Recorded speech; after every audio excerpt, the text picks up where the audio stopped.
ពីនារីដែលខ្ញុំស្រឡាញ់ស្មោះស្ម័គ្រពេលនេះគេមានចាស់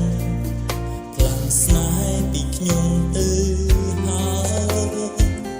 សាឈប់ពិតលូចាតែប្រែស្ងាត់ពីដែលបាត់ត្រាំត្រាឈានជើងដើរលេងចង់រួចហើយបងដងអើយនៅមិនព្រមបង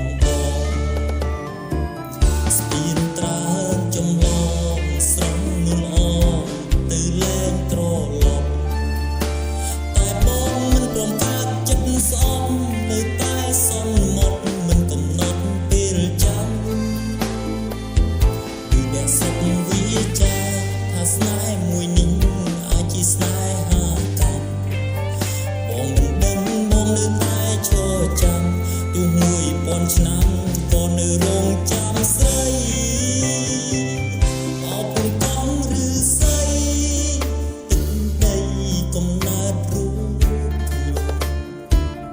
បានជាឃើញខ្ញុំយំសូមគុំឆ្ងល់ថាព្រួងហេតុអ្វីដោយសារក្តីឈឺចាប់ជួបវិបត្តិលើពិភពផែនដីស្នេហាសម្រាប់ខ្ញុំគ្មានន័យបើសិនស្រីគ្មានថ្ងៃវិលត្រឡប់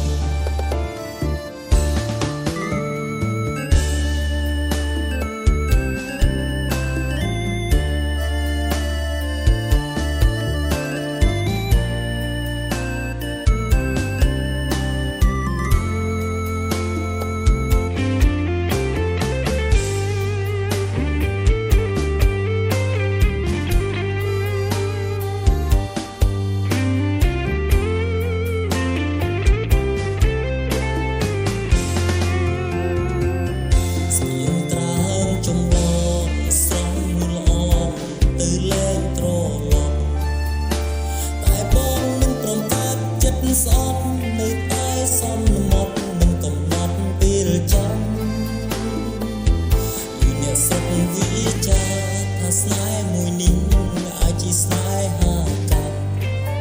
បងមិនដឹងបងនៅតែឈរចាំទោះ1000ឆ្នាំ